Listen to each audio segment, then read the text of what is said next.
What's up, everyone? This is Silver Slayer. What is real money? Real money is something that's liquid, consistent, divisible, convenient, durable, and are finite. I hate to tell you this, folks, but the money in your bank account is worthless. The dollar is collapsing. The United States is $29 trillion in debt, and the dollar has lost 98% of its original purchasing power. And that is a literal, factual, actual number. You can fact check me throughout this video if you want. I'm not making this stuff up. 44% of the dollar's purchasing power has been devalued in the last 20 years. It's getting worse, and it's getting worse fast. In this situation, has only sped things up times 10. Now, let me tell you a little secret. The only reason the United States is the richest country in the world is because we own the most gold. Wait, Silver Slayer, so you're telling me that we're determining a country's wealth off of how much gold they have, not how much money they can print off? Yes. So let's take that same perspective to a person-to-person basis. You're telling me, Silver Slayer, that no matter how much money I have in my bank account is irrelevant because we're determining how much wealth that person has off of the precious metals they have. And yes, but they won't tell you that. They're not going to admit that. They want you in debt because if you're in debt, you're a slave to the system. Gold and silver is rebelling against the dollar. Gold and silver is a threat to the dollar. So anyways, this article it's a gem. This article is the jackpot. They go over what real money is. They go over why fake money, US dollars aren't real money. And they also talk about what really is money, because when we're looking at US dollars, we're transferring fake money into real money. When you take those US dollars, put them into gold and silver, you are transferring wealth into something that has intrinsic value. And there is no solution. Every fiat-based system has collapsed throughout time. It's designed to fail. It's like trying to get ourselves out of debt by replacing it with more debt. We are digging a hole, trying to get ourselves out of that hole by digging deeper down. It's like trying to pay off a credit card with another credit card. It can't work. It's not supposed to work. So anyways, the link to this article will be in the description. I have a new upload schedule. 10 a.m., 5 p.m., and 10 p.m. Eastern Standard. Tune in every day at those times if you want to see a new video. I'll keep you in the loop, always giving you the scoop off the latest news in the world of precious metals. I'm doing a 46K giveaway, so make sure you're subscribed because trust me, you don't want to miss that. So anyways, what is real money? Throughout history, recorded history, true money has been defined as a tangible item accepted for exchange and considered to have value. Diverse items ranging from tulip bulbs to seashells to weaponry have been considered money at some point in history. However, none of those items have stood the test of time. Neither have government-issued fiat currencies. Throughout history, all fiat currencies have failed or likely will fail again, right? There's no way a fiat-based system will work. They've all collapsed. They've all failed. Currencies are not real money. If you ask the average guy on the street to define money, 99 out of 100 will likely answer paper money, the US dollar, or a similar response. Technically, that's an incorrect answer. Paper money and base metal coinage are just government-issued currencies, a form of debt.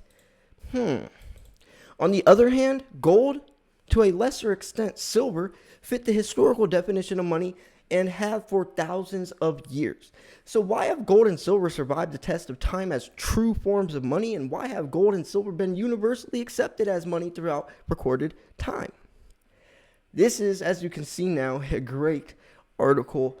I'm really excited. This is probably the most famous article that's in the world of silver stacking or the precious metals community when we're talking about silver versus the dollar. The way he broke this down, these 6 reasons, the 6 words he uses to explain or to debate or compare dollars versus gold and silver is beautiful. So here are a few reasons why gold and silver are well suited to be considered money. 1. Gold and silver are liquid, meaning they are easily exchanged, traded, bartered with, or sold for non-monetary government issue currencies. 2. Gold and silver are consistent. That refers to the fact that gold and silver are easily recognized, and their appearance and composition have never changed. 1 ounce of silver is always going to have 1 ounce of silver inside of it, regardless of who puts the price tag or who says that coin is worth what. It's always going to have 1 ounce of silver in it. See, that's the money. That's the value, the 1 ounce inside of it, not the price tag attached to it. Everything else it's determined off the price tag, and the value inside of those things are non-existent. 3. Gold and silver are divisible. Smaller or larger units of precious metals are proportional in value. Most other tangible items of value are not. Number 4. Gold and silver are convenient, meaning even small units hold noteworthy value and are easy to carry and transport. And that's looking at silver more so than gold. There's a reason why you don't see anyone buying anything more than a 1 ounce gold coin. Because anything more than an ounce is extremely expensive. Even an ounce is expensive, around $1,800. So what if you're trying to barter or trade with someone? Even a 10th ounce round is several $100s. So if you're in a bartering situation, SHTF or survival situation, and you're trying to exchange gold for something of equal value, equal is important because in that situation, exchangeable from equal terms is key.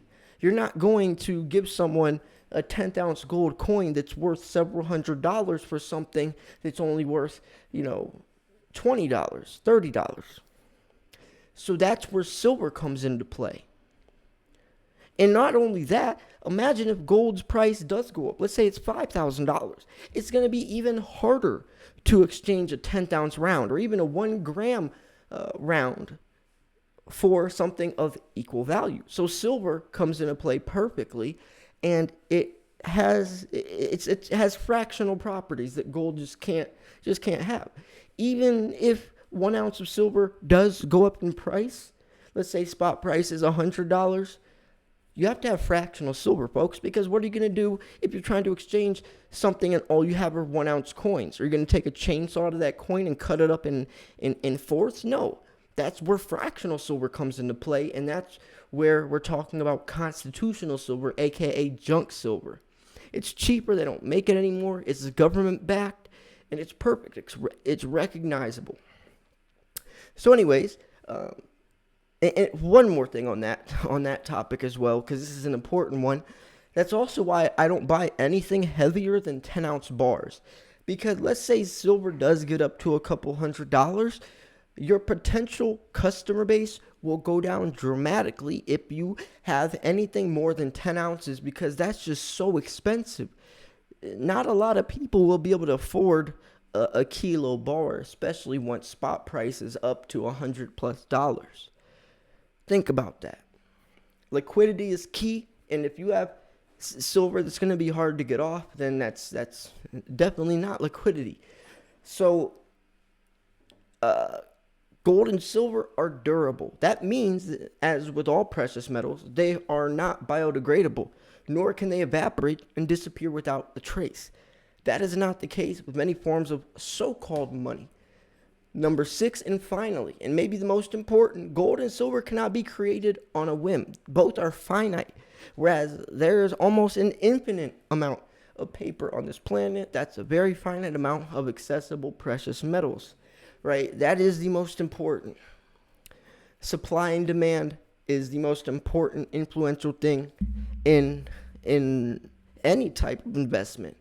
And since there's already an extremely low supply of silver and an extremely high demand, low supply, high demand shoots the price up, right? We can't just print silver in a factory when we start getting low, or when it's starting to get harder to dig out of the ground, or when people are buying it off the shelves and holding it for themselves, when we need more of it, as it's the most highly conductive metal for thermal conductivity and electricity and even light sensitivity, right? That's something that you have to think about. Stocks is pegged to the dollar, and if the dollar is collapsing, then 1 + 1 = 2, folks. You have to invest into something that has intrinsic value, that holds value within itself. Silver is timeless. Even in 5,000 years from now, let's say we can teleport 5,000 years in the future, I can guarantee gold and silver will still be valuable. We wouldn't even know what dollars obviously wouldn't exist. The dollar's about to collapse within the next several decades, but think about 5,000 years from now, what gold and silver would be, how hard it would be to find. By then, we'll be mining gold and silver off of comets or other galaxies. In 5,000 years, who knows how advanced it would be.